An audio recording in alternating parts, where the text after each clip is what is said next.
Yaylar göz hizasına. Haydır Allah. Ya Resulallah.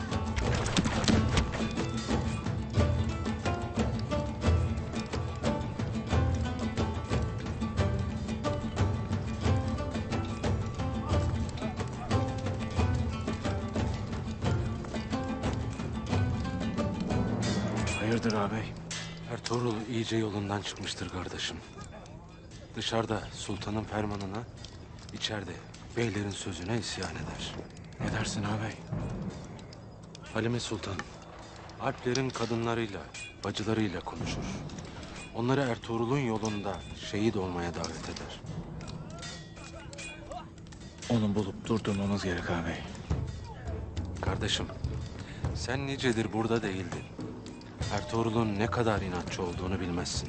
Ayaklarını bağlasan elleriyle, ellerini bağlasan dişleriyle o menzile varır. Gidecek. O uğursuz Bizans sınırına gidecek. Giderken de babasının yadigarı bu obayı yıkıp geçip öyle gidecek. Saklandığı yeri bulmalıyız. Onu durdurmanın başka yolu yok.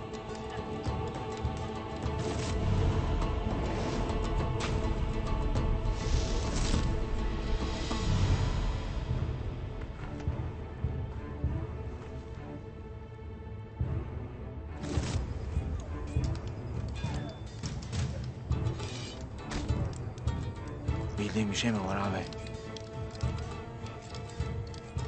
Bilmiyorum kardeşim. Gayrı hiçbir şey bilmiyorum. Ağabey, biliyorsan söyle. Kimseyi bu işe bulaştırmadan kendim gidip halledeceğim. Şehzadeyi sultanımıza teslim ettikten sonra kimse ne Ertuğrul'a ne de anama hesap soramaz.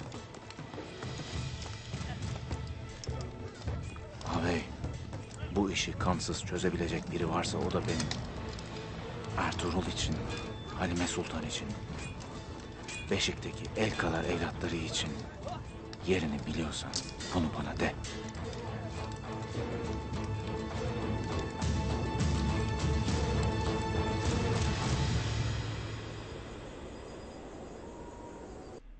Bak Akçe Bey, Artuk Bey'in Ertuğrul'a olan yakınlığı malum.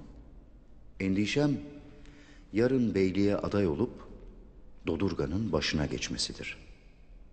Artuk Bey Dodurga'nın başına geçerse Ertuğrul'un maceralarına ortak olmasından korkarım. Siz merak etmeyin Emir Saadettin. Obamızı hiç kimsenin maceralarına kurban vermeyiz. İş başa düştü beyler. Eğer siz engel olmazsanız obanızın akıbeti felaket olur. Akça Bey, seninle görüşeceğim bir mesele var. Beylerin işi bitti.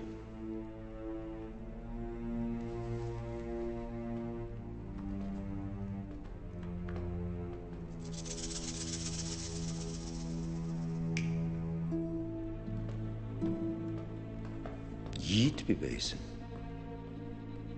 Obanın akıbetini de düşünürsün. Görürüm. Dodurga'nın beyi olmaya da layıksın. Bilirim.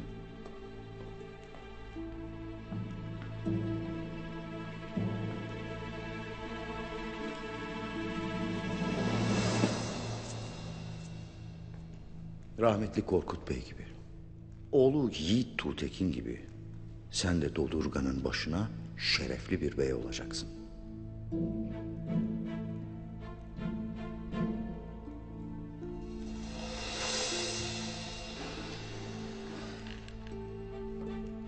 Bu altınlar basireti bağlanan beylerin mühürlü gözlerini açmada sana yardımcı olur.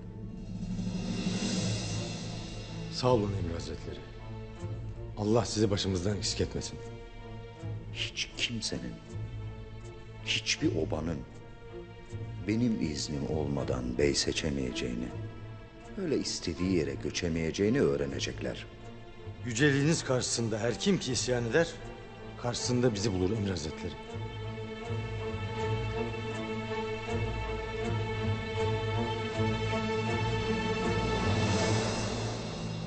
Sultan Alaaddin'in yanına vardığımızda her şeyi anlatacaksınız.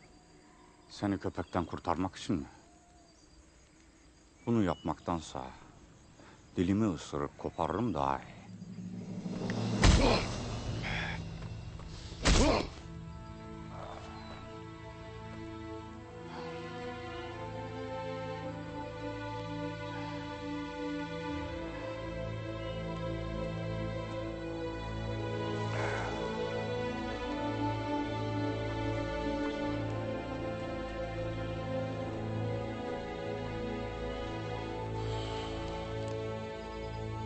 Beyim, Turgut kardeş ne olacak?